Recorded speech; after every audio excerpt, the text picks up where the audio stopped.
Assalamualaikum warahmatullahi wabarakatuh.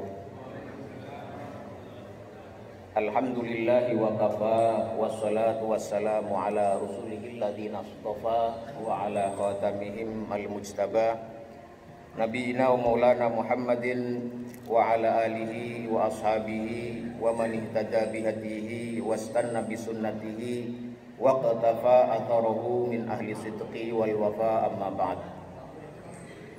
Ikhwatal iman, ma'asyiral muslimin, jamaah yang dirahmati Allah Subhanahu wa taala.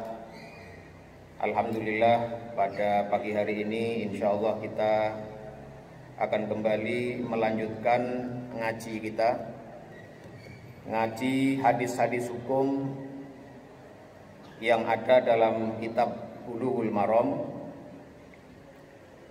di mana kita pada pertemuan-pertemuan yang sebelumnya sudah membahas beberapa hadis terkait hukum-hukum pengurusan jenazah, dan yang terakhir itu mengenai hadis tentang meratapi kematian ya, atau niyahah. Kemudian bolehnya menangisi kematian ya, menangis tanpa meratap itu boleh. Dan kemudian hukum memakamkan jenazah di waktu malam. Nah, pada pagi hari ini insya Allah kita akan masuk ke hadis yang berikutnya, yaitu hadis ke-61 dari Kitabul Janaiz. Langsung saja kita baca hadisnya. An Abdillah bin Ja'farin radhiyallahu anhuma, dari sahabat Abdullah bin Ja'far.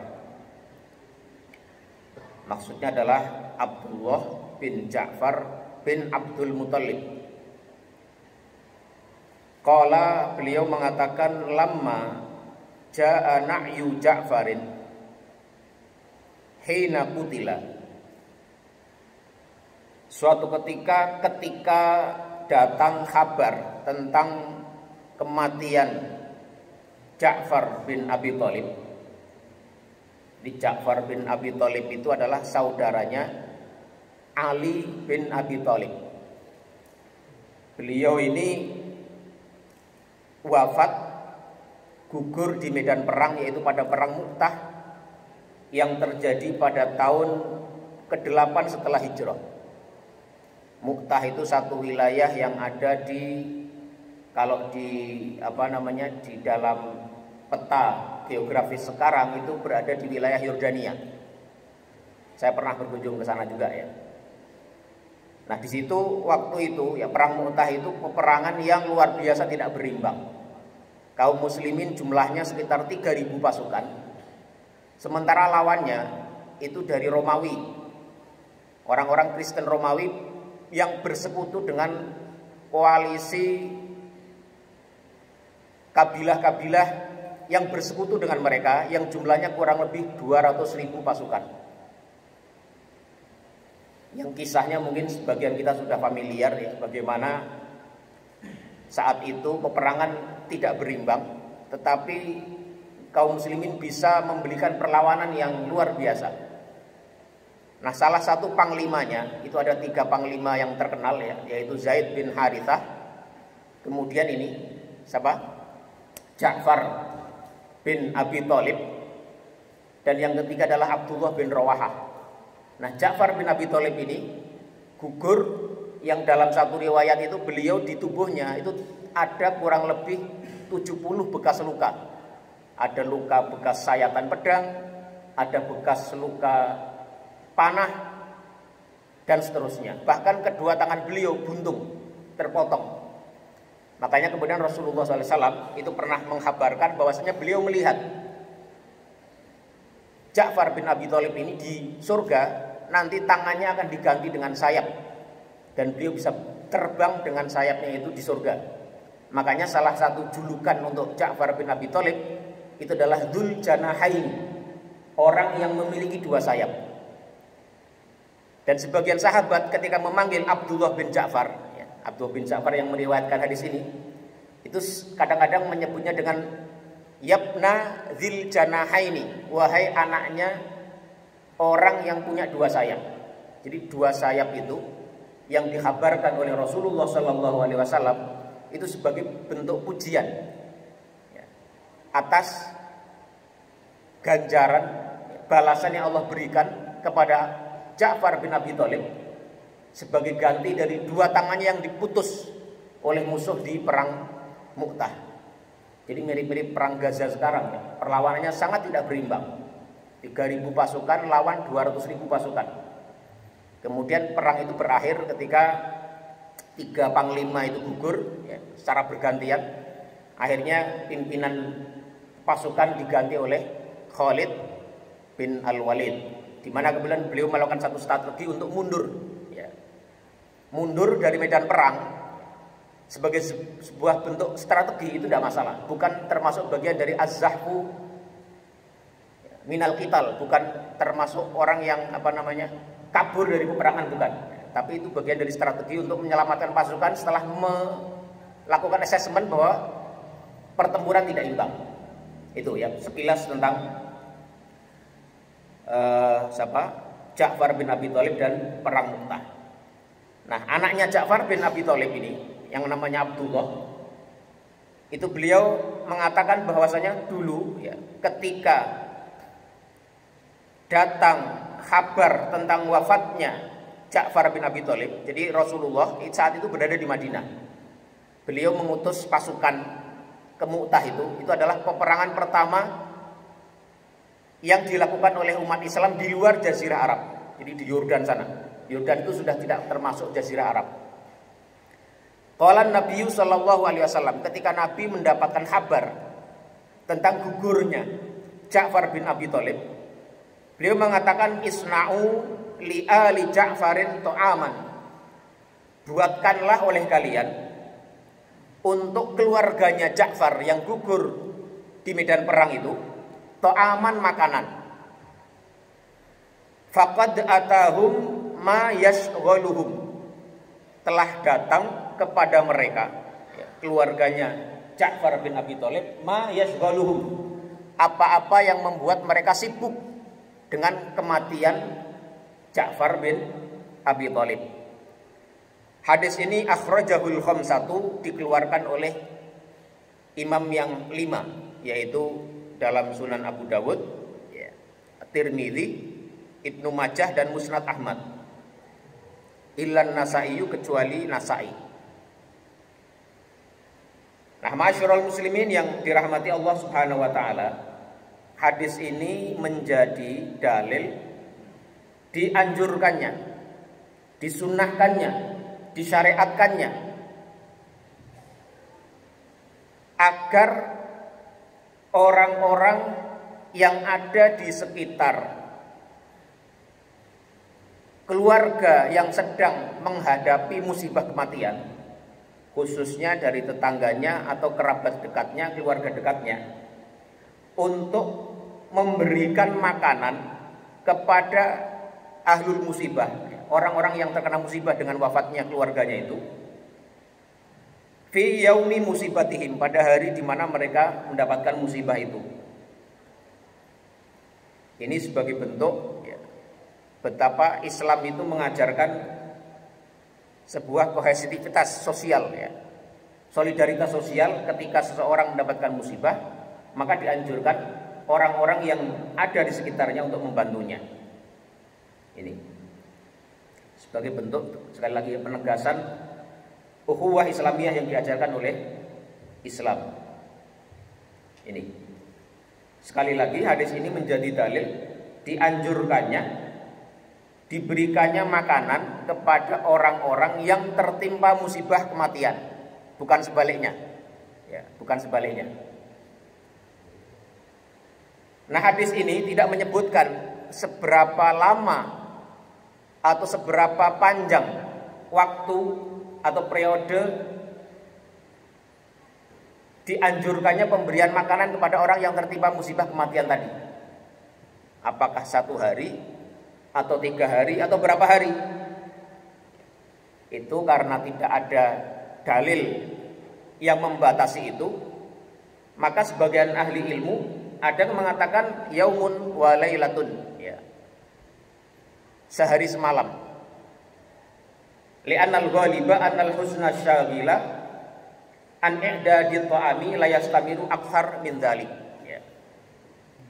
Karena lazimnya menurut mereka, mengapa batasan pemberian bantuan makanan itu sehari semalam, karena lazimnya orang ya mengalami kesibukan dan kesedihan yang mendalam ketika ada kematian itu ya satu hari, satu malam itu. Lazimnya begitu.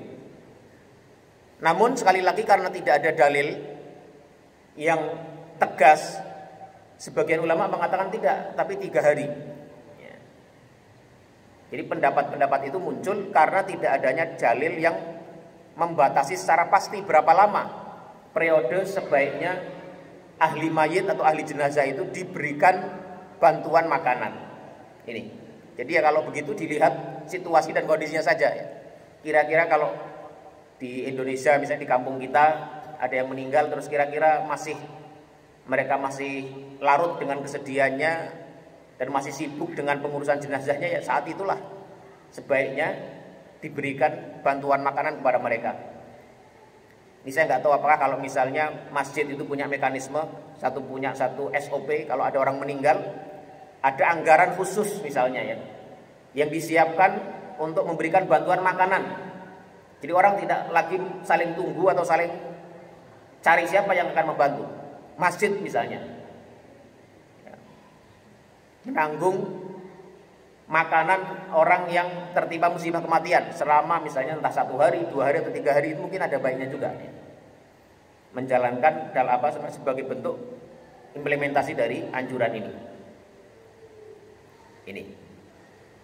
Tetapi wala yajuzul israfu fi i'dadi hadza ta'am. Tapi tidak boleh juga berlaku berlebih-lebihan dalam memberikan makanan. Ini fa innal israfa mazmumun syar'an, karena segala bentuk berlebih-lebihan israf itu tidak disukai atau dicela dalam syariat. Ini wal yakunit ta'amu ila ahlil mayyiti biqadri hajatihim, dan hendaknya makanan yang diberikan kepada ahli mayit itu sesuai dengan kadar kebutuhan mereka. Nah, kalau dalam kasus seperti ini itu ya juzu liman hadara ahlal mayyiti an ya'kula ma'ahu min hadza ta'am. Kalau kasusnya seperti ini, makanan itu disiapkan oleh orang lain, itu dibolehkan bagi orang-orang yang hadir di situ, yang ikut bertakziah, itu boleh untuk ikut memakan makanan yang ada, selama makanan itu mencukupi untuk dimakan secara bersama-sama. Ini ya. Li'annahum lam yasna'uhu bi anfusihim wa innama suni'a lahum. Karena makanan itu bukan dibuat oleh keluarganya si ahli jenazah, ahli mayit, tapi dibuatkan oleh orang lain untuk mereka makan. Sehingga kalau kita membersamai mereka makan itu tidak masalah. Ini. Amma ahlul mayyiti fala yajuzu lahum san'ut ta'ami linnas. Adapun ahli mayit atau orang yang tertimpa musibah itu pada dasarnya tidak boleh ya, membuat makanan untuk orang-orang yang datang kepada mereka. Jadi tidak boleh membuat mereka sibuk, membuat mereka menanggung beban untuk menyiapkan makanan bagi mereka. Nah, kata-kata la yajuzu itu, kalau kita lihat penjelasan di literatur itu, mereka para ulama berbeda pendapat. Ada yang mengatakannya haram, ada yang sebatas makruh. Itu didasarkan kepada satu riwayat yang diriwayatkan oleh Ibnu Majah dari Jarir bin Abdullah Al-Bajali radhiyallahu anhu, di mana beliau mengatakan kunna na'uddul ijtima'a ila ahlil mayyiti wa sani'atat ta'ami ba'da dafnihi minan niyahah. Jarir bin Abdullah Al-Bajali radhiyallahu anhu, beliau salah seorang sahabat, itu mengatakan kunna, kami dulu ya, para sahabat Nabi, na'uddul ijtima'a, kami menganggap berkumpul ila ahli mayiti, di tengah keluarganya ahli mayit yang ketimpa musibah kematian, wasani atat ta'ami, dan mereka membuat makanan ba'da dafnihi, setelah dimakamkannya jenazah itu, minan niyahati, kami menganggapnya sebagai bentuk daripada niyahah atau ratapan yang dilaknat oleh Rasulullah Shallallahu Alaihi Wasallam. Nah, hadis ini itu diperdebatkan statusnya oleh para ulama. Banyak ulama yang menganggapnya sebagai hadis yang dhaif, hadis yang lemah, karena ada illah di situ, ada cacat. Meskipun ada juga sebagian ahli hadis yang menyebutnya sebagai hadis yang sahih atau hasan. Jadi hadis tentang kunna na'uddu al-ijtima'a inda ahlil mayyiti wasani ata atau wasun atat ta'ama wasun atat ta'ami ba'da dafnihi minan niyahah, itu termasuk hadis yang diperdebatkan derajat kesahihannya. Sebagian menganggapnya sahih, sebagian menganggapnya lemah, karena memang ada illah atau cacat di dalam riwayatnya, di dalam sanadnya. Ini.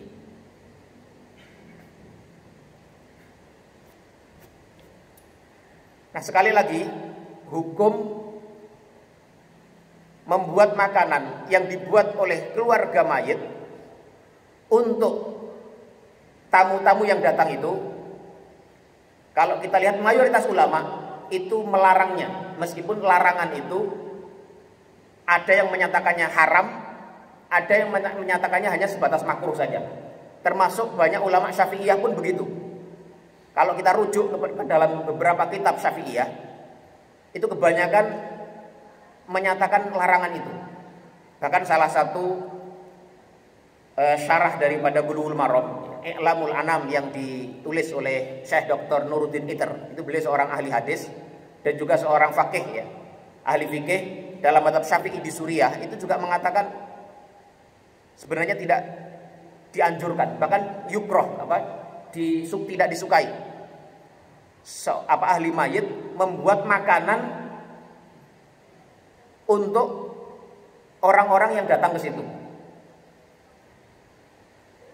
Karena memang sunnahnya adalah justru makanan itu semestinya disiapkan oleh tetangganya, disiapkan oleh kerabatnya, disiapkan oleh orang-orang yang ada di sekitarnya. Bukan mereka yang justru disebutkan diberi beban untuk memberikan makanan kepada orang yang datang.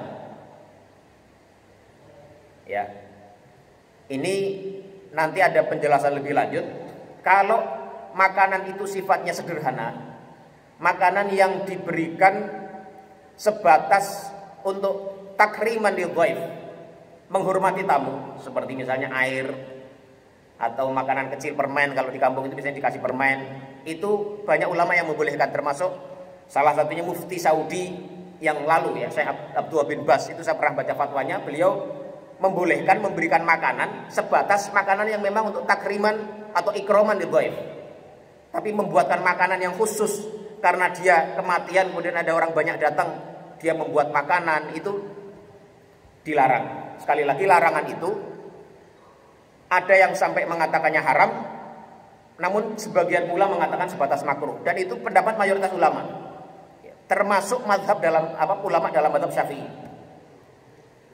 Kalau kita ngaku bermazhab Syafi'i, sebenarnya meskipun ada juga dalam mazhab Syafi'i yang membolehkan, tapi kalau kita baca mayoritas tidak boleh, ya. Termasuk Imam Syafi'i sendiri dalam Al-Um itu jelas sekali, beliau melarang, ya, adanya keluarga mayit membuat makanan untuk orang-orang yang datang ke rumahnya untuk bertakziah. Masalahnya memang ya itu sudah menjadi tradisi yang menggejala di masyarakat kita. Dan yang saya lihat itu kebanyakan orang rikuh untuk menegur atau rikuh memberikan penjelasan karena sudah jadi tradisi. Jadi nggak enak juga mau menjelaskan status hukumnya. Padahal kalau dirujuk ke kitab-kitab mazhab Syafi'i sendiri, mayoritas itu melarangnya kalau mau jujur. Ya. Ini perlu kita jelaskan agar kita tahu persis kedudukannya seperti apa, ya. Jadi kalau kita berada dalam kondisi di mana kita punya, ya, posisi yang mampu menentukan, ya Inilah hukum sebenarnya. Ya. Nah sekarang kita coba membahas juga mengenai hukum kumpul-kumpul di rumah orang yang terkena musibah kematian. Jadi kalau tadi riwayat Jarir bin Abdullah Al-Bajali itu kan beliau mengatakan kami menganggap kumpul-kumpul di tengah ahli mayit dan dibuatkannya makanan oleh mereka setelah dimakamkannya jenazah itu minan niyahah, termasuk bagian dari ratapan niyahah yang dilaknat oleh Rasulullah, yang dilarang oleh Rasulullah. Lantas bagaimana kalau kumpul-kumpul tanpa ada makanan? Tadi kalau ada makanan ya, kalau si ahli jenazah membuat makanan itu mayoritas ulama mengatakan dilarang. Sekali lagi larangan itu ada yang mengatakan haram, ada yang mengatakan sebatas makruh saja. Makruh itu artinya kalau dilakukan ya tidak disukai, tapi sebaiknya ditinggalkan karena banyak madarat yang bisa muncul dari situ. Nah, bagaimana kalau kumpul-kumpulnya? Ini ada penjelasan yang cukup panjang lebar ya. Dan secara umum itu para ulama terbagi ke dalam dua kelompok. Kelompok pertama mengatakan la yara al-ijtima'a li ajlil aza wa anna hadzal ijtima'a makruhun. Mereka yang mengatakan bahwasanya berkumpul, yang ngumpul-ngumpul duduk-duduk ya di keluarga mayit ketika datangnya kematian itu, kelompok yang pertama mengatakan itu hukumnya makruh. Dan ini adalah mazhabnya mazhab Syafi'i justru ya. Wal Hanabilah dan mazhab Hambali. Jadi mayoritas ulama di mazhab Syafi'i dan mazhab Hambali menyatakan makruh kumpul-kumpul di tengah keluarga yang terkena musibah kematian. Wa sarraha ba'duhum bitahrim. Sebagian dari mereka mengatakannya haram. Ya. Larangan itu sampai jatuh kepada haram. Nah, mereka berargumentasi dengan apa? Yang pertama, argumentasi mereka, dalil mereka itu kembali kepada riwayat yang barusan kami baca tadi, yaitu riwayatnya Jarir bin Abdullah Al-Bajali yang mengatakan kami menganggap kumpul-kumpul, duduk-duduk di keluarga mayit dan dibuatkannya makanan untuk mereka itu adalah termasuk niyahah yang dilarang. Ini menjadi salah satu argumentasi penting kelompok yang melarang itu. Itu argumentasi yang pertama. Tapi sekali lagi, riwayat ini statusnya diperdebatkan. Banyak ulama yang mendhaifkannya dan yang rajih adalah itu hadis dhaif. Karena di transmisi sanadnya ada cacat di situ. Yang kedua, ya, argumentasi mereka anna hadzal amra lam yaf'alhu nabiyyu sallallahu alaihi wasallam wal ahadun min ashabihi. Bahwa yang demikian itu tidak pernah ada riwayat Nabi dan para sahabat melaksanakannya. Ini. Dan Imam Syafi'i dalam kitab beliau beliau mengatakan wa akrahul ma'tama wa hiyal jama'atu wa in lam yakun lahum buka. Dan aku, kata Imam Syafi'i, tidak menyukai maktam. Maktam itu tadi ya, kumpul-kumpul ya. Ai wa hiyal jama'atu, ngumpul-ngumpul di keluarga di tengah orang yang mendapatkan musibah kematian. Wa in lam yakun lahum buka, meskipun kumpul-kumpul itu tidak mendatangkan tangisan di situ. Fa inna dzalika yujaddidul husna. Karena hal yang demikian itu berpotensi untuk justru menambah kesedihan, memperbarui kesedihan yang dialami oleh keluarga si mayit. Wa in lam yakun wa yukallaful mu'nata ma'a ma madhafihi minal athar. Dan itu bisa memberikan beban tambahan kepada ahli mayit. Ini ya. Ini pendapat Imam Syafi'i. Wa qala an-Nawawi. Imam Nawawi juga menyatakan, ini kita kutip ya, untuk menunjukkan bagaimana pendapat-pendapat tokoh-tokoh dalam mazhab Syafi'i agar kita paham status aslinya seperti apa. Imam Nawawi itu juga berpendapat dalam kitab beliau Al-Majmu' Syarah Al-Muhadzab ya, kitab fikih rujukan dalam mazhab Syafi'i. Amal julusu li ta'ziyati fanassa Syafi'iyyu wal musannifu wa sairul ashabi ala karahatihi. Adapun duduk-duduk untuk takziah Maka Imam Syafi'i dan banyak murid-murid beliau ya, itu berpendapat hal itu adalah makruh. Ya. Ini disebutkan dalam kitab Al-Majmu' Syarah Al-Muhadzab. Al-Majmu' Syarah Al-Muhadzab. Ini. Ya. Kemudian ada beberapa kutipan-kutipan lain yang tidak perlu kami bacakan ya. Tetapi intinya kelompok pertama ini berpendapat bahwasanya tidak dianjurkan duduk-duduk di di rumah orang yang terkena musibah kematian. Tapi sabar dulu ya, karena ada pendapat kedua dan kita akan lihat argumentasi pendapat yang kedua.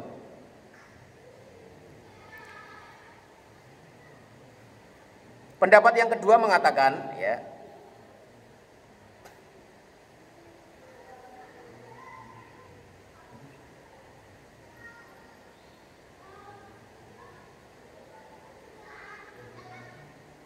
pendapat yang kedua mengatakan begini. Nah, pendapat yang kedua mengatakan dibolehkannya berkumpul, duduk-duduk di rumah atau tempat duka daripada keluarga si mayit dengan syarat bebas dari hal-hal yang mungkar yang jelas dilarang dalam agama. Ini pendapat sebagian daripada ulama-ulama mazhab Hanafi, sebagian dari mazhab Maliki, dan sebagian dari mazhab Hambali. Jadi mazhab Hambali sebagian ulama-ulamanya berpendapat dilarang atau tidak dianjurkan, tapi sebagian yang lain mengatakan tidak masalah. Kita duduk-duduk di dalam proses takziah itu tidak masalah, dengan syarat ya, khala al-majlisu minal munkarat, selama majlis itu terbebas dari hal-hal yang mungkar yang jelas dilarang oleh agama. Nah, apa argumentasi mereka? Argumentasi mereka yang pertama adalah hadis yang diriwayatkan oleh Aisyah radhiyallahu anha yang ada dalam Sahih Bukhari dan Muslim. Bagaimana bunyi hadisnya? Disebutkan bahwasanya Aisyah radhiyallahu anha, beliau mengatakan ya, annaha kanat jadi begini. Jadi dalam Sahih Bukhari dan Muslim disebutkan bahwasanya Aisyah radhiyallahu anha, zaujin Nabi sallallahu alaihi wasallam, istri Rasulullah sallallahu alaihi wasallam, annaha kanat idza matal mayyitu min ahliha, bahwasanya kalau ada seseorang yang salah satu anggota keluarganya meninggal, maka fajtama'a lidzalika nisa'u, kaum perempuan itu banyak kemudian yang berkumpul bersama mereka, membersamai keluarga yang salah satu keluarganya itu meninggal dunia.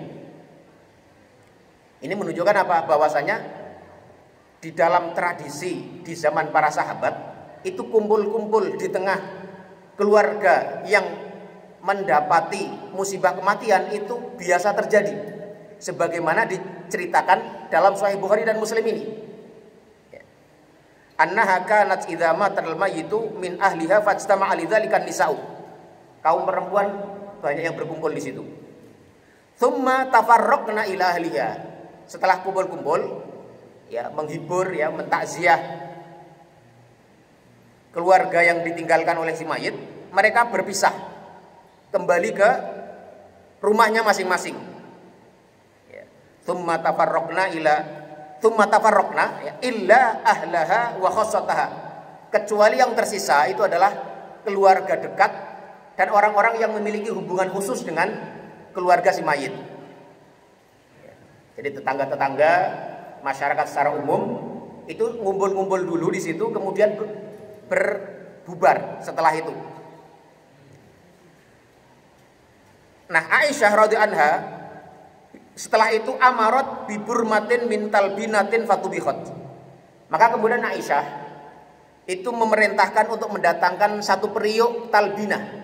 Talbinah itu satu jenis makanan yang warnanya putih, ya, maka disebut talbinah, dari asal kata laban, ya, warnanya putih dan lembut. Ya. Bibur matin min talbinatin fatubihot, kemudian dimasaklah talbinah itu. Ya, ini makanan yang khas ya. Ini kalau Bapak Ibu semua nanti di Google ya, itu ada namanya talbinah. Itu satu jenis makanan yang memang dianjurkan. Dan menurut Rasulullah SAW, talbinah itu dia bisa membantu menghilangkan kesedihan. Itu masuknya dalam bab At-Tibbun Nabawi, ya. Apa namanya, ilmu kesehatan yang dicontohkan Rasulullah SAW. Nah, Aisyah biasanya kalau tadi ya, kalau orang-orang sudah berkumpul kemudian sudah bubar, dan yang tinggal di mana namanya? Yang tinggal di situ tersisa adalah keluarga dekat dan orang-orang yang memiliki relasi khusus, ya, kerabat khusus, ya, keluarga si mayit. Itu beliau minta didatangkan satu periuk talbinah. Kemudian dimasaklah talbinah itu, tsumma suni'a tharidun fasubbat at-talbinatu 'alaiha. Kemudian dibuatlah tharid. Tharid itu sejenis bubur ya. Dalam tradisi orang-orang Arab itu mereka membuat satu makanan yang namanya tharid.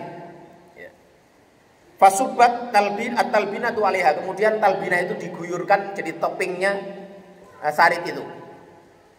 Tsumma qalat, kemudian Aisyah mengatakan, kulna minha, makanlah oleh kalian ini, ya, talbinah dan tharid itu.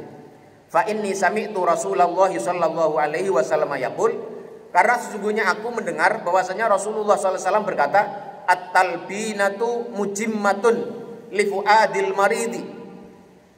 Talbinah itu menjadi makanan yang membuat nyaman hati orang yang sedang sakit atau sedang bersedih. Wa tadhhabu bi ba'dil husni, dan bisa menghilangkan sebagian daripada kesedihan. Al hadits rawahul Bukhari wa Muslimun. Hadis ini diriwayatkan oleh Imam Bukhari dan Muslim. Nah, hadis ini tadi menjelaskan bahwasanya ternyata ada tradisi ya, sejak zaman sahabat, bahwasanya tadi kalau ada orang yang meninggal itu ya ada kumpul-kumpul untuk menghibur keluarga si mayit. Dan kemudian bagi mereka dibuatkanlah makanan. Ini Aisyah yang meminta agar didatangkan tadi bahan-bahan tadi untuk beliau buatkan makanan bagi keluarga jenazah. Makanan itu yang disebut dengan talbinah tadi dibuat dari gandum barley ya. Kemudian dicampur susu dan seterusnya. Itu. Nah, apa alasannya? Alasannya adalah karena menurut Aisyah bahwa Rasulullah SAW pernah mengatakan talbinah itu, makanan talbinah itu bisa membuat tubuh itu menjadi lebih nyaman. Orang sakit lebih nyaman dan sebagian kesedihan bisa dihilangkan dengan makanan itu. Karena kan kesedihan itu salah satunya sebabnya kan karena percampuran hormon yang saya tidak tahu persis gimana anunya ya, mekanismenya, tapi di dalam tubuh itu ada makanan-makanan yang kalau dimakan itu bisa mengatur kembali metabolisme yang membuat itu orang lebih mudah untuk hilang kesedihannya. Ini wallahu taala alam. Ini argumentasi pertama yang disebutkan oleh kelompok kedua yang mengatakan bahwasanya kumpul-kumpul di ahli jenazah, ahli mayit, keluarga mayit itu nggak masalah. Tapi tadi Aisyah itu yang membuatkan makanan, bukan orang yang keluarga yang terkena musibah kematian itu. Ini hadisnya ada dalam Sahih Bukhari dan Muslim. Kemudian riwayat yang kedua, wa an Abi Wa'ilin qala. Dan dari riwayat Abu Wa'il beliau mengatakan, lamma mata Khalid bin Walid, ketika Khalid bin Walid wafat, ijtama'an niswatu Banil Mughirati yabkina alaihi. Berkumpullah perempuan-perempuan dari Bani Al-Mughirah. Ya, klannya atau keluarga besarnya daripada Khalid bin Walid. Yabkina alaihi, mereka pada menangisi kematian Khalid. Kita kemarin sudah jelaskan ya hukum menangisi mayit seperti apa. Faqila li Umar, kemudian dikatakan kepada Umar. Ini zamannya terjadi pada zaman khilafah Umar bin Al-Khattab. arsil ilaihinna fanhahunna. Arsil ilaihinna fanhahunna. Wahai Umar, kira-kira ya, aku itu melihat banyak perempuan-perempuan berkumpul, mereka menangis karena kematiannya Khalid bin Walid. Maka kamu berilah instruksi, engkau sebagai seorang khalifah, berilah instruksi untuk larang mereka. La yabluhuka anhunna syai'un takrahu, agar tidak datang kabar kepadamu sesuatu yang tidak engkau sukai. Maka apa jawaban Umar? Faqala Umaru, maka Khalifah Umar menjawab, wa ma alaihinna ayyuhriqna min dumu'ihinna. Tidak mengapa mereka mengalirkan atau menumpahkan air mata mereka ala Abi Sulaiman, atas wafatnya Abu Sulaiman, kunyahnya Khalid bin Walid. Malam yakun naq'un au laqatun, selama mereka tidak melakukan perbuatan yang dilarang, yaitu an-naqtu. An-naqtu itu salah satu bentuk ratapan dengan menaburkan debu ke atas kepala. An-naqtu ai at-turabu ala ra'si, jadi menghamburkan debu di atas kepala, bentuk ratapan, ada yang begitu. Ya. Au laqatun, atau suara yang tinggi.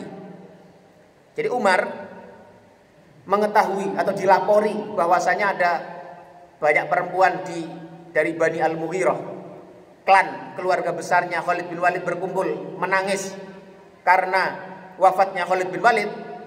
Beliau tidak melarangnya. Beliau mengatakan nggak masalah buat mereka untuk menumpahkan air mata mereka selama tidak meratapi, tidak menaburkan debu ke atas kepalanya sebagai bentuk ratapan yang dilarang, atau mengeluarkan suara yang tinggi. Ini riwayat ini disebutkan oleh Ibnu Abi Syaibah ya, dan Abdur Razzaq As-San'ani dengan sanad yang sahih.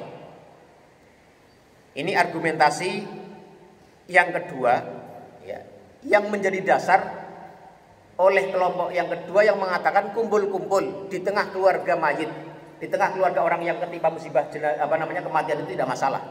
Karena ternyata itu terjadi menjadi tradisi sejak zaman sahabat-sahabat Rasulullah Shallallahu Alaihi Wasallam.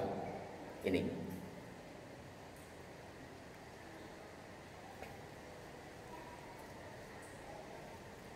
Nah, mereka kelompok kedua ini kemudian juga memberikan argumentasi bantahan terhadap argumentasi kelompok yang pertama.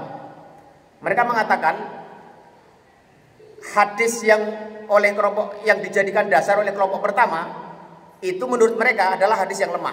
Yang tadi, yang kunna na'uddu al-istima'a inda ahlil mayyiti wa sun'ata ta'amin ba'da dafnihi minan yahah tadi. Yang hadis yang mengatakan bahwasanya seorang sahabat mengatakan, dulu kami di zaman Rasulullah menganggap kumpul-kumpul di tengah keluarga mayit dan dibuatkannya makanan untuk mereka sebagai niyahah, itu adalah hadis yang lemah, sebagaimana sudah kita bahas di awal tadi. Ini.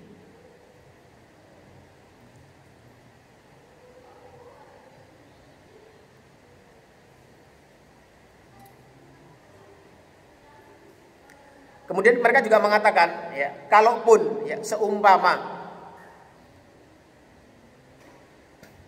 hadis tadi ya, itu dianggap sahih, maka maksudnya itu adalah yang dilarang itu adalah kalau ada kumpul-kumpul kemudian si keluarga mayit membuatkan makanan untuk tamu-tamunya.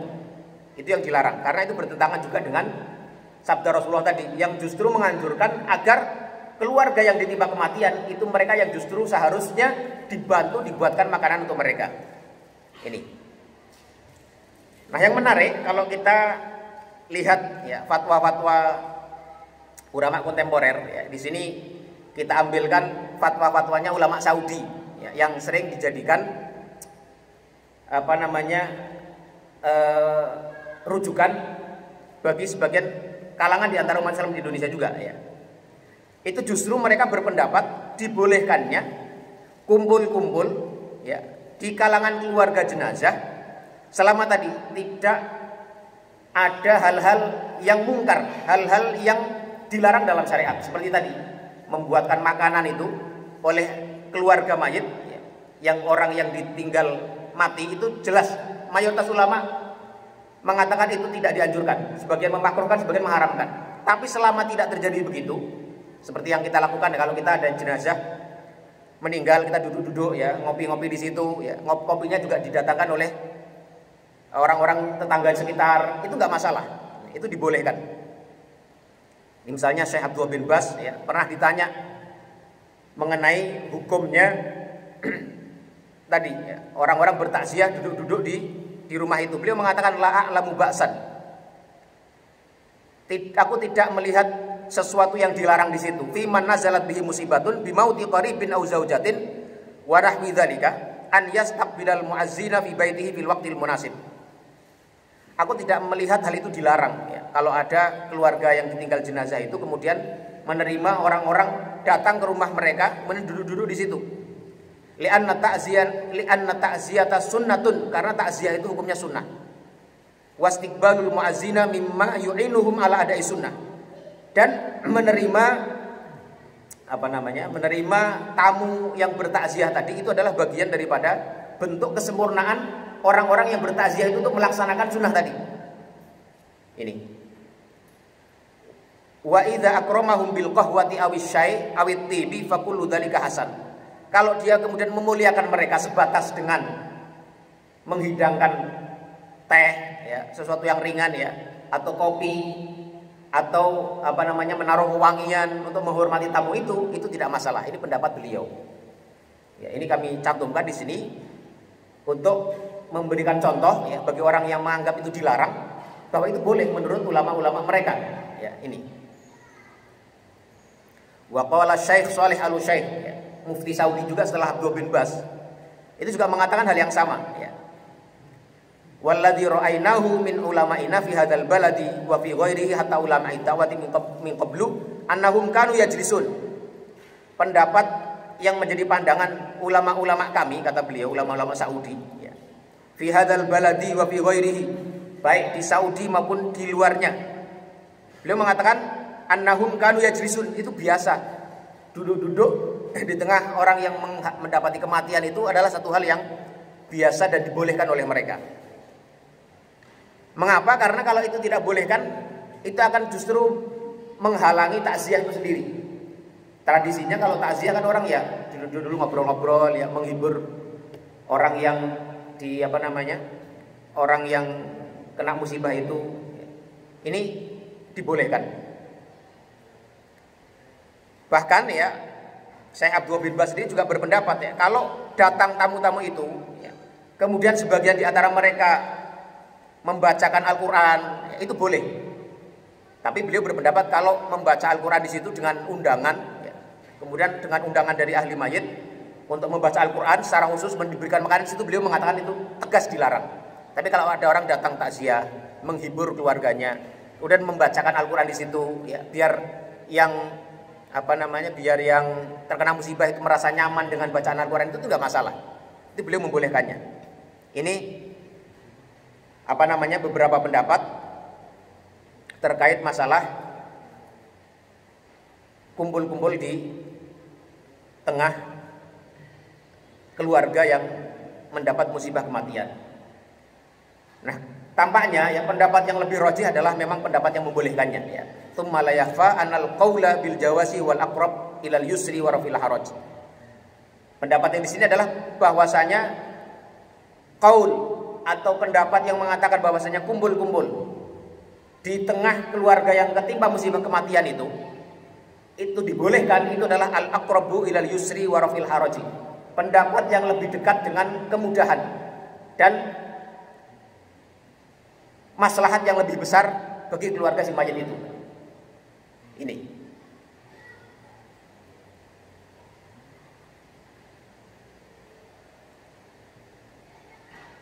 Falau lam yakun fil qawli bil jawazi illa raf'il masyaqqati wal haraji anin nasi lakana kafiyan bitarjihihi. Ya, kalau seandainya tidak ada argumentasi lain selain bahwasanya kumpul-kumpul di tengah keluarga yang datang musibah kematian itu adalah manfaatnya memberikan maslahat baik kepada orang yang berkunjung di situ atau kepada keluarganya, mereka merasa lebih nyaman, ya itu sudah cukup untuk mengatakan bahwasanya hal itu dibolehkan. Tapi kita perlu tahu ya, kita perlu mengukur kalau dalam tradisi kita bahwasanya kumpul-kumpul dalam waktu sampai lama itu mengganggu keluarga mayit, itu ya sebaiknya jangan dilakukan. Misalnya kita kalau berkumpul sampai waktu yang malam, kemudian keluarganya merasa tidak enak kalau meninggal tidak menyertai mereka, sehingga mau istirahat nggak bisa, mau konsentrasi mengurus hal-hal yang terkait dengan jenazah nggak bisa. Nah itu sebaiknya dihindari ya. Intinya adalah dalam hal ini melihat kemaslahatan masing-masing ya, dan melihat kebiasaan masing-masing. Kalau kebiasaannya itu bermanfaat baik untuk orang-orang di situ dan baik untuk keluarga si mayit, maka itu baik pula untuk dilaksanakan. Karena memang tidak ada dalil yang secara tegas melarang itu. Yang tegas larangannya adalah tadi ya, keluarga mayit membuat makanan untuk tamunya, karena itu sangat membebani sekali keluarga mayit. Dan Islam prinsip utamanya adalah membuat kemudahan dalam agama ini. Wallahu taala alam bisawab. Ini hadis yang pertama. Silakan kalau ada pertanyaan atau tanggapan sebelum kita lanjut ke hadis berikutnya. Ya.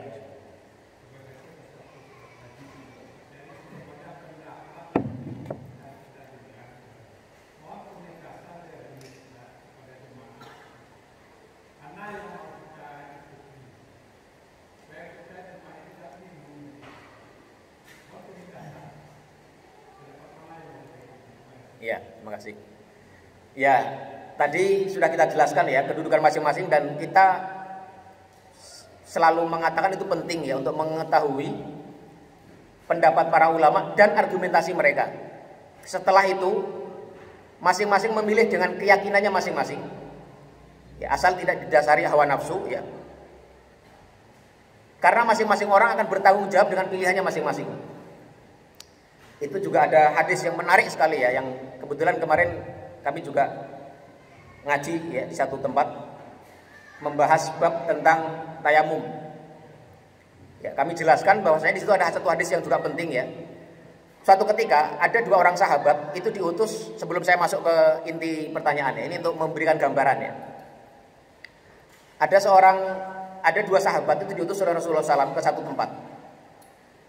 Dua orang ini dalam perjalanan mereka kemudian tidak mendapati air untuk tayamum. Akhirnya dua orang ini sholat dengan tayamum. Setelah mereka sholat selesai, kemudian mereka mendapati air dan waktu sholat masih ada. Maka satu di antara mereka kemudian mengulangi sholatnya. Setelah mendapati air, dia berwudu lagi dan mengulangi sholatnya. Sementara yang satu lagi tidak melakukannya. Setelah mereka kembali kepada Rasulullah SAW, hadisnya sahih ya, diceritakanlah itu kepada Rasulullah SAW. Maka Rasulullah SAW mengatakan apa? Kepada orang yang tidak mengulangi sholatnya, Rasulullah mengatakan asabtas sunnah, kamu cocok dengan sunnah, perbuatanmu sesuai dengan sunnah. Dan kepada orang yang mengulanginya, beliau mengatakan walaka ajroni, bagi kamu dua pahala. Pahala sholat yang pertama dengan tayamum dan pahala sholat yang kedua dengan wudhu setelah dia mengulangi itu setelah mendapatkan air. Ini kalau terkait tayamumnya mungkin tidak perlu saya jelaskan, nanti masuk di bab tayamum itu. Tapi di sini dari hadis ini menunjukkan apa? Bahwasanya salah satu di antara mereka Rasulullah sebutkan asabtas sunnah, kamu sesuai dengan sunnah.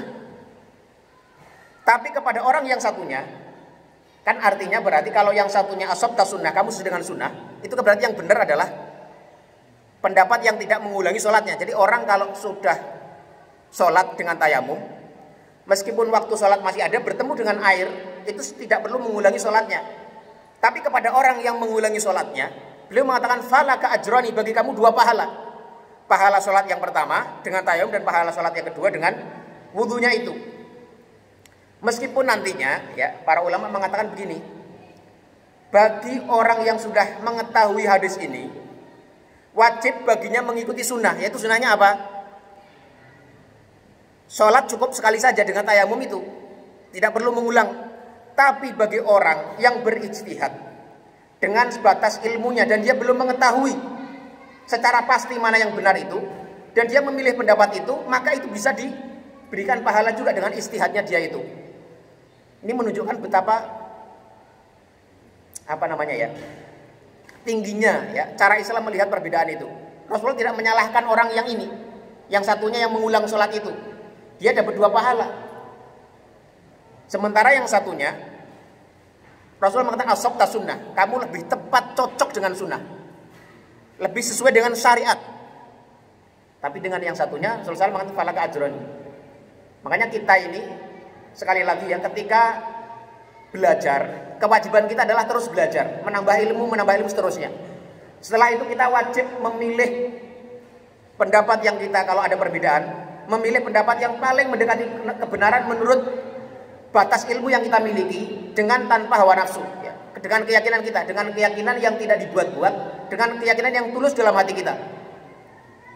Setelah itu kita mudah-mudahan mendapatkan bagian daripada sebagaimana sabda Rasulullah, idza ijtahadal mujtahidu fa asaba falahu ajrani wa idza akhta'a falahu ajrun wahid. Seorang mujtahid itu orang yang berupaya secara optimal mencari kebenaran itu, kemudian dia mendapatkan kebenaran, falahu ajrani, dia mendapatkan 2 pahala, pahala ijtihadnya itu dan pahala kebenaran itu. Wa in akhta'a, dan kalau dia salah, falahu ajrun wahid, maka dia mendapatkan pahala 1. Jadi kalau kita dalam posisi demikian ya, berusaha terus mencari kebenaran sebatas ilmu yang terus kita pelajari ya, tidak boleh berhenti belajar, itu kita insya Allah tetap akan mendapatkan pahala dibalas oleh Allah Subhanahu wa taala. Selama kita tidak mengambil itu semua pendapat-pendapat kita bukan karena kebodohan kita mau belajar atau karena hawa nafsu kita.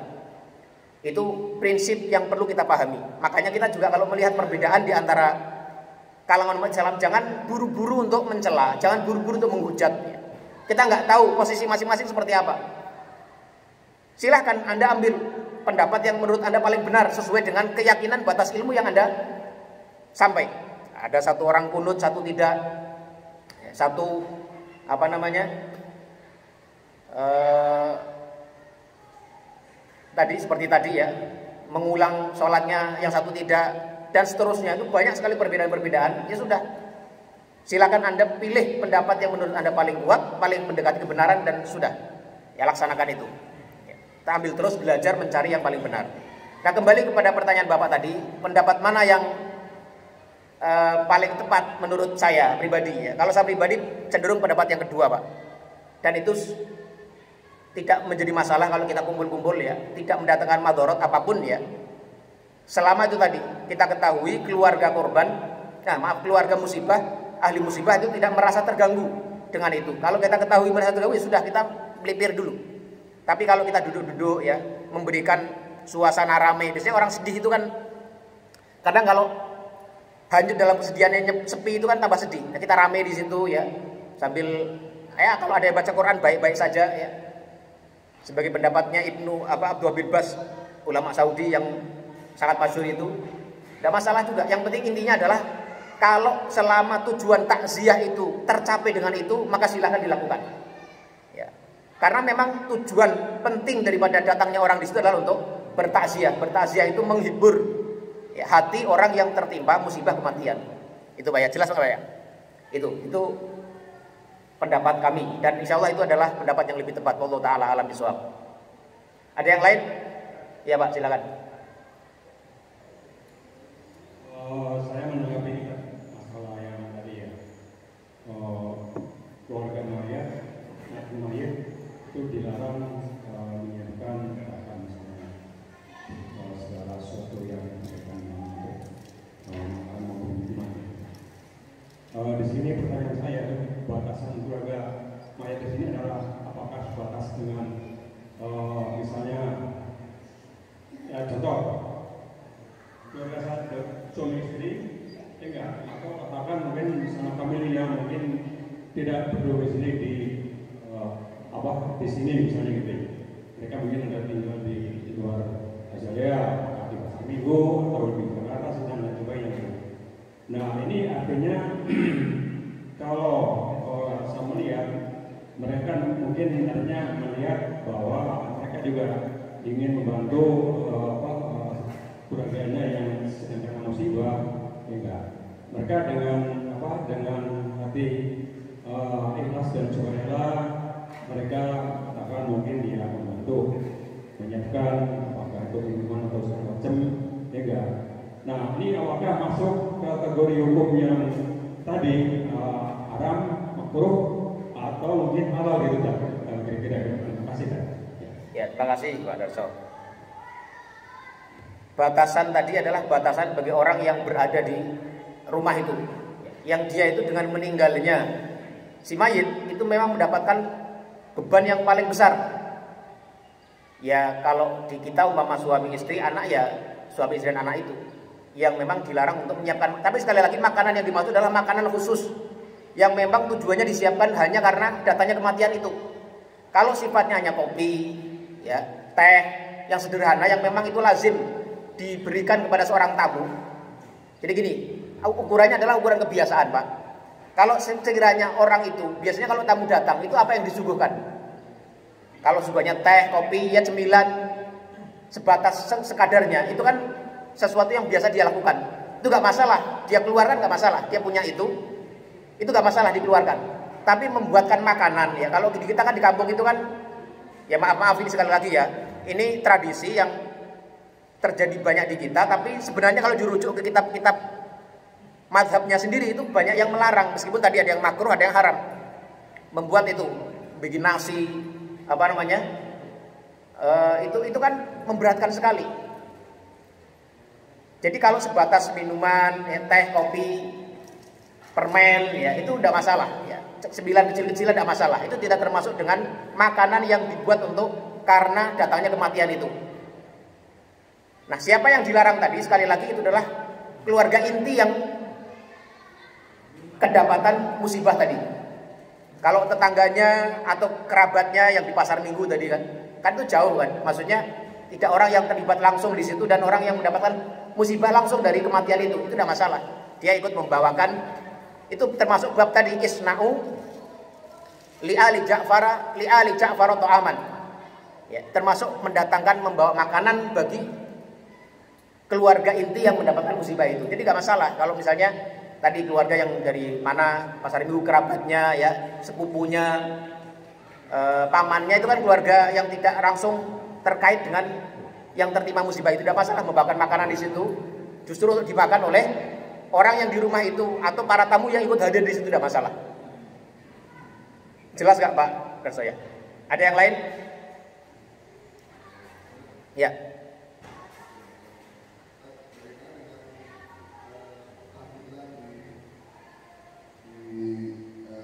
Kita kan sering ada tahlilan dan itu keluarga yang musibah itu justru dengan sukarela mengundang untuk acara tahlilan dan menyiapkan makanan. Kasih kan? Ya, ini agak pelik. Ini agak pelik ya. Kalau saya pribadi ini, saya pendapat pribadi ya, kita kembalikan kepada hukum asalnya saja ya. Sebisa mungkin ya, keluarga itu jangan bikin makan-makan. Pasti itu menyibukkan, pasti. Mau argumentasinya sukarela, mau tidak. Faktanya adalah, kalau pengalaman pribadi juga ya, ya alhamdulillah kita, kalau di kampung saya sama tradisi seperti itu ya. Itu pengalaman kami itu ya memang begitu. Meskipun kita alhamdulillah kebetulan anak-anak bapak kami mampu ya. Kita ya meskipun tidak banyak punya uang pun itu ya. Itu ternyata terasa itu namanya apa namanya? Menyiapkan makanan itu terasa sesuatu gitu loh. Padahal kita punya termasuk orang yang punya uang gitu ya. Kalau mau sedekah ya sedekah saja kepada orang fakir, orang miskin. Kalau niatnya katanya, oh ini kan untuk sedekah. Argumentasi itu bisa, tapi sebenarnya bisa dibantah juga. Cuma sekali lagi ya, kalau kita kembali kepada hukum asal tadi ya, dalam mazhab Syafi'i sendiri, mayoritas ulama yang muktabar ya, yang muktamad itu berpendapat makruh minimal, kalau nggak sampai haram. Ya kalaupun tahlil, kalau saya melihat tahlilnya sendiri, kalau itu bagian dari takziah, itu malah bagus ya. Membacakan Al-Quran ya, menghibur, itu bagian dari takziah. Menghibur orang yang datang kematian itu malah bagus menurut saya, nggak masalah. Tapi tradisi menyiapkan makanan itu yang bermasalah.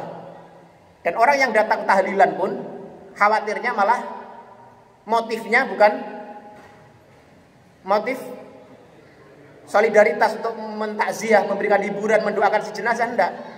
Wah senang sekali dapat berkat, sampai jadi guyonan, oh enak jadi orang Indonesia ya. Kalau ada orang mati makan-makan terus. Itu kan keterlaluan menurut saya. Masa orang mati kemudian tahlilan dijadikan kesempatan untuk makan-makan. Menurut saya itu tidak tepat ya. Memang hal ini jarang orang yang, ya saya sendiri terus terang dari tradisi NU saya tumbuh dari tradisi NU, keluarga kami keluarga NU ya. Tapi melihat pendapat para ulama sendiri gitu ya, melihat dalil-dalil itu ya sebaiknya janganlah. Kalau kita bisa lakukan jangan. Dan kalau bisa di masyarakat yang kita bisa memberikan saran sebaiknya jangan. Makanya di Azalea ini kalau boleh saran yaitu kalau tahlilannya saya masih bisa menerima. Karena itu bagian dari pertama, banyak sekali hadis-hadis yang menunjukkan kita sangat dianjurkan mendoakan mayit ya. Kedua, membacakan Al-Quran itu juga positif ya. Dan bisa menghibur orang yang terkena musibah. Yang problem itu adalah menyiapkan makanannya. Kalaupun ada makanan tadi, oke lah kalau sekedar teh, kopi, cemilan yang sederhana, apalagi kalau itu disiapkan oleh tetangganya, oleh kerabat-kerabatnya, itu malah tidak masalah itu menurut saya. Wallahu a'lam bishawab. Wallahu a'lam bishawab. Itu Pak ya. Ya kalau itu terjadi ya monggo lah saya angkat tangan. Saya angkat tangan. Yang penting saya sudah menjelaskan prinsipnya seperti itu ya. Pendapat para ulama seperti itu, selebihnya masing-masing sekali lagi orang akan memilih amal aktivitas dia sendiri-sendiri. Yang bertanggung jawab di hadapan Allah sendiri-sendiri. Saya tidak menanggung ya. Kalau benar dia dapat pahala sendiri, kalau dia maksiat ya dapat dosa sendiri. Itu saja. Ya Allah a'lam bishawab. Ya silakan Pak.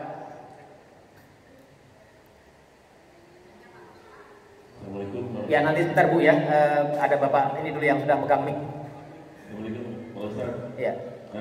Saya mau nanyakan bagaimana apabila si yang kena musibah itu menyediakan makanan bagi orang-orang yang membantu mengkafani, menguburkan atau yang lainnya kan.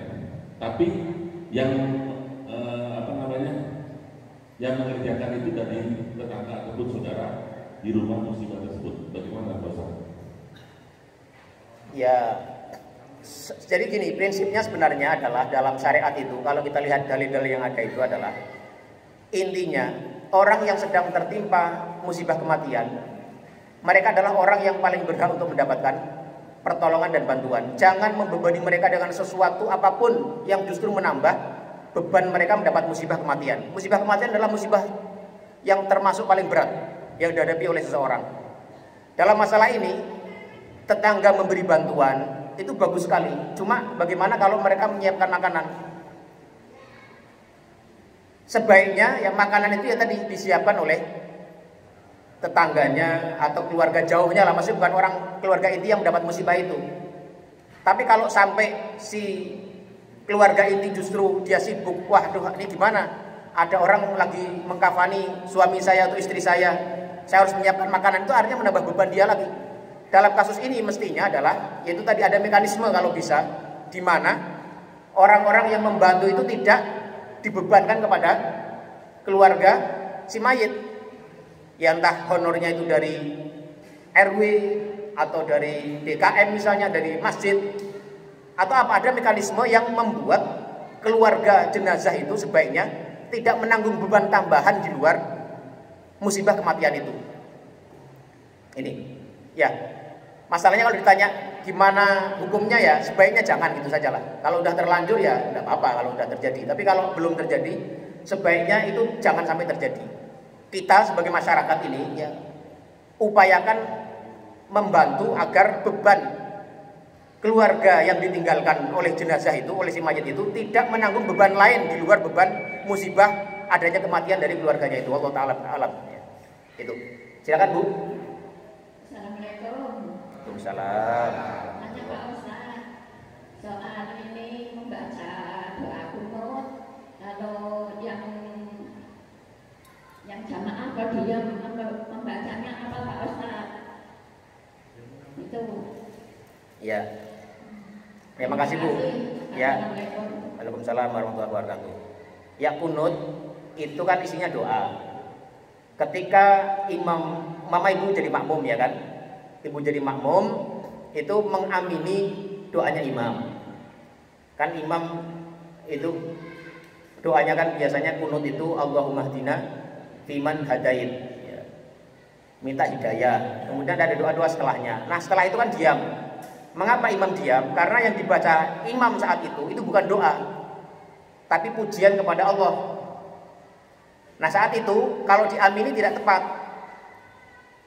Makanya tradisi kita kalau orang membaca kunut itu kan di tengahnya berhenti, diam. Itu meskipun boleh juga dibaca keras, ya. Tapi saat itu tidak dikeraskan karena isinya berbeda dengan yang bagian yang pertama. Ya bagian pertama kan Allahumma hdina fiman hadait wa afina fiman afait, doa semuanya. Kemudian giliran masuk kepada bagian yang berikutnya yaitu apa itu? Allahumma hdina fiman hadait wa afina fiman afait wa tawallana fiman talit wa barik lana fima atait wa qina bi rahmatika syarra ma qadait. Kemudian setelah itu fa innaka taqdi wa la yuqda alaik. Ya Allah, sesungguhnya Engkau adalah zat yang menentukan, takdi wala yuqda alaik, dan bukan yang ditentukan atas engkau. Itu kan sifatnya pujian kepada Allah. Sementara amin, ini amin ta'budi ya, bukan amin politik ya. Amin itu artinya Allahumma istajib. Ya, amin itu artinya Allahumma istajib, ya Allah kabulkanlah. Nah kalau sedang kita mengatakan fa innaka taqdi wala yuqda alaik, fa innahu la yadhillu man walait, dan sesungguhnya tidak akan menjadi hina orang yang menjadikanmu sebagai wali, sebagai pelindung. Itu kan pujian kepada Allah. Jadi kalau dikatakan amin itu tidak cocok, apalagi qabul. Nah, itu ya. Jadi mengapa itu diam? Karena itu. Jadi kalau kita jadi makmum, umpama tidak hafal doa itu, pujian itu, ya diam saja nggak apa-apa. Ya, atau menyebut zikir yang lain tidak masalah, tasbih, ya, tahmid itu tidak masalah. Ya, karena sholat itu isinya ya doa, tahmid atau tasbih atau istighfar. Itu jelas Bu ya? Atau belum jelas? Hah? Ya, jadi saat imam diam itu, imam sedang baca itu tadi. Fa innaka fa innaka la taqdi wa la yuqda alaik wa innahu la yadhillu man walid wa la ya'izzu man adait tabarakta rabbana wa ta'alait walakal hamdu ala ma qadait, dan seterusnya. Itu saat itu diam karena sedang membaca itu. Yang lain? Ya. Ya. Waalaikumsalam. Ya, yang lain? Ya. Sebentar ya, Pak, itu dulu ada Pak Tahu, Pak Agung. Sudah disiapkan itu saja, repot-repot itu saja. Ada sebagian yang meyakini nggak mau gitu ya makannya, makanannya yang dimana? Memakan makanan yang itu disiapkan oleh keluarga mayit. Ya.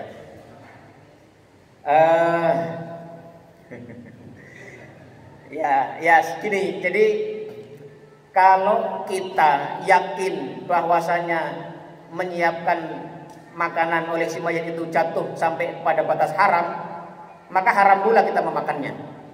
Tapi kalau sebatas kita meyakini bahwasanya itu sebatas makruh, maka masih halal kita memakannya, tapi batasannya makruh. Kita bisa menerimanya dengan pertimbangan, misalnya ini kasusnya gimana Pak? Apakah Bapak diantar oleh keluarga si mayit itu menghantarkan makanan di situ, atau karena Bapak ikut hadir di tahlilan itu? Kasusnya makanan itu maksudnya diantar gitu ya. Ya. Nah, seperti itu kan kita menimbang kira-kira maslahatnya, kalau menerima dengan menolaknya itu lebih maslahat mana? Kalau menolaknya itu misalnya menimbulkan fitnah gitu ya, itu ya diterima saja. Kalau itu situasinya.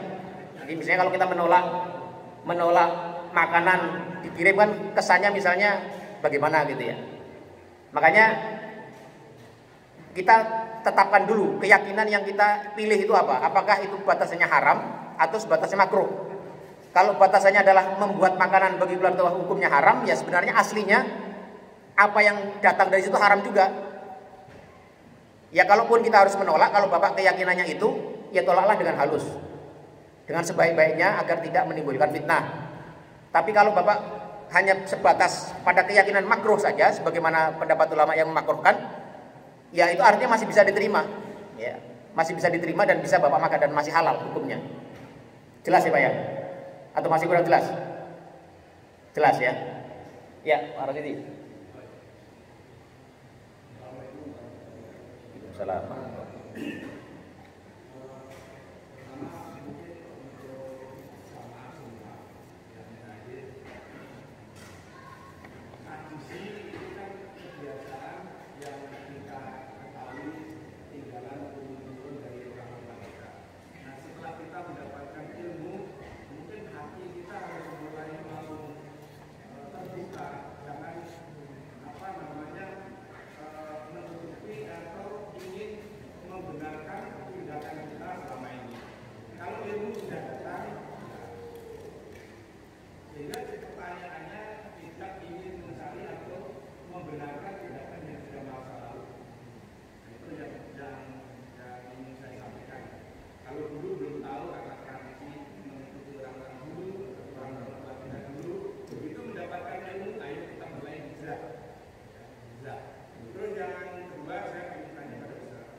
Baik, yang pertama ya betul ya. Kita kalau berhadapan antara dalil dengan tradisi ya utamakan dalil. Tetapi gini, tidak semua tradisi itu harus kita tinggalkan selama tidak bertentangan dengan dalil. Kayak tadi misalnya kalau kita tradisi ngasih uang ke mana? Kepada keluarga jenazah itu kan nggak ada dalilnya juga. Nggak ada Nabi menyuruhkan berilah uang atau apa kepada, itu nggak ada juga. Itu kan tradisi. Tapi selama tradisi itu positif, mendatangkan maslahat dan tidak bertentangan. Masalahnya tadi kalau membuat makanan itu tradisi tapi ada dalil yang mengindisikan itu terlarang, itu masalahnya itu. Kalau ada satu kebiasaan tapi tidak ada dalil yang secara tegas melarang, itu ya tidak harus ditinggalkan. Dan selama itu mendatangkan masalah, tidak masalah. Kayak tadi membiasakan membawa uang kepada orang yang dapat musibah tadi, tidak masalah juga. Itu maslahat baik, membantu. Karena intinya adalah ruh, spirit yang ingin dibawa oleh syariat itu adalah untuk membantu meringankan orang yang tertimpa musibah.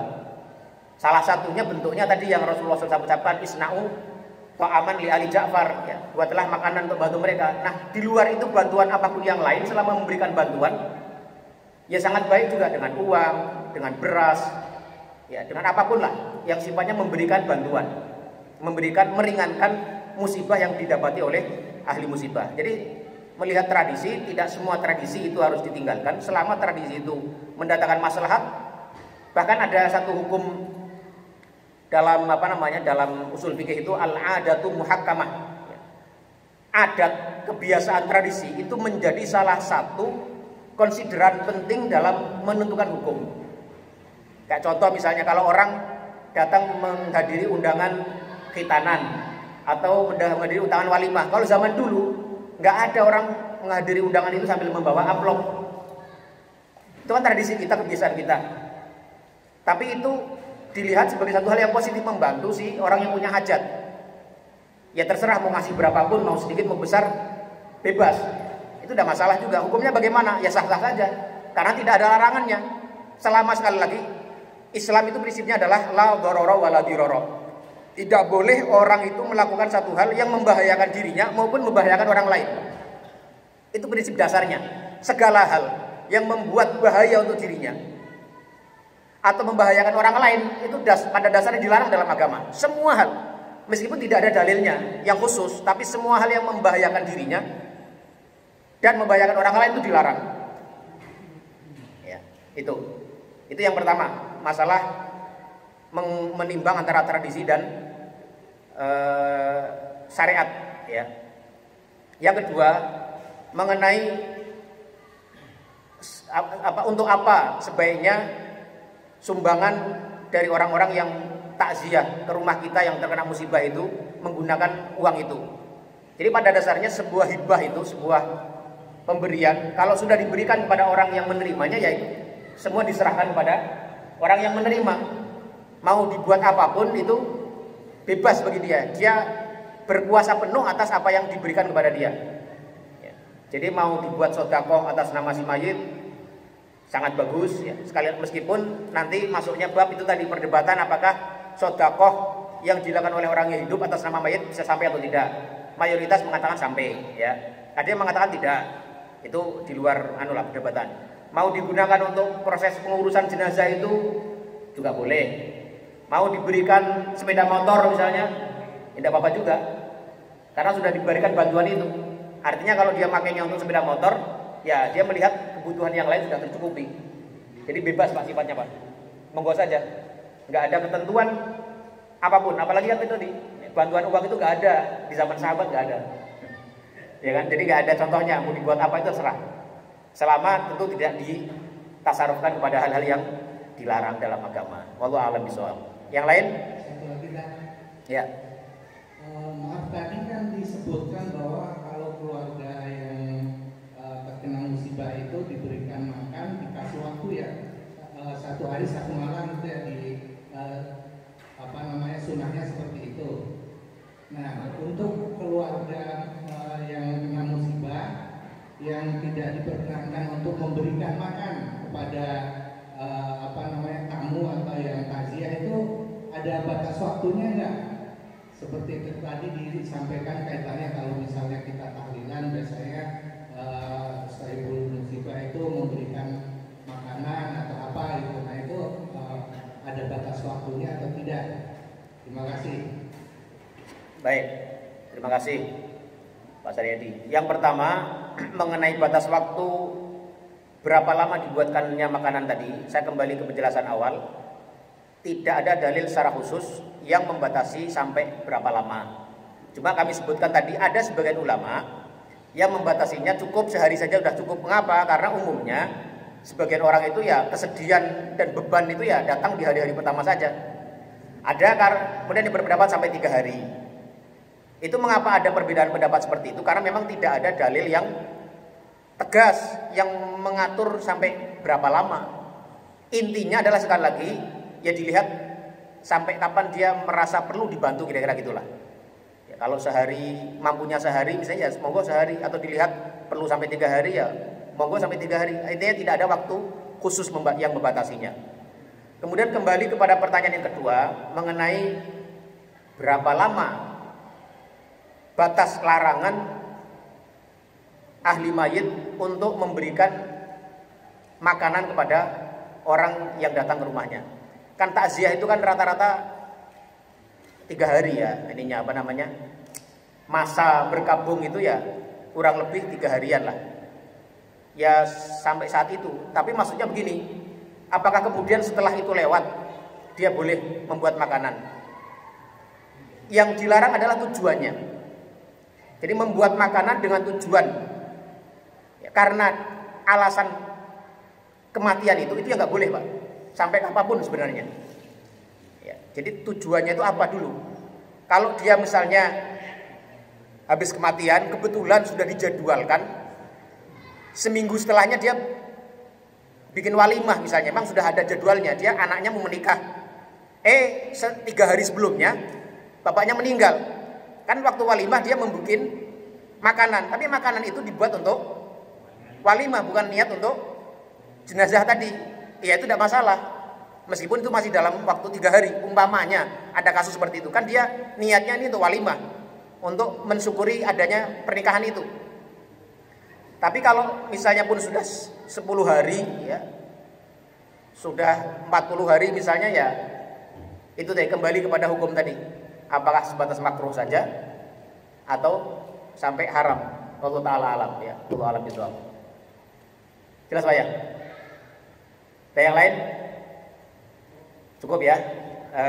Mudah-mudahan dari apa yang kita kaji bersama ini menambah wawasan dan pengetahuan kita terhadap apa yang semestinya menjadi panduan kita dalam beraktivitas sehari-hari.